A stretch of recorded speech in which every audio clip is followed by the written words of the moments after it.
Yung mga loyalista, tahimik ngayon. Ang maiingay ngayon, Pinklawan, NPA, komunista. Bakit? Sila yung ayaw makabalik ang Duterte.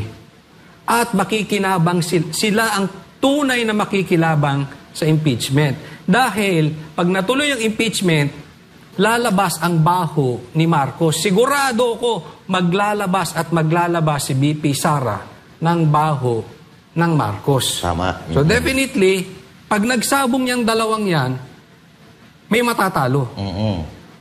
Either Marcos or Duterte. Kahit sino man. Pero ako sa tingin ko, talagang lulubog Marcos dito sa impeachment. Pero kung sino man ang matalo dyan, makikinabang dito Dilaw. Kasi mai-eliminate, makakabalik ang Dilaw. Kaya nga sabi ko, even after the election, right after the election, sinabi ko na, ang 2028 election will not be between Duterte and Marcos.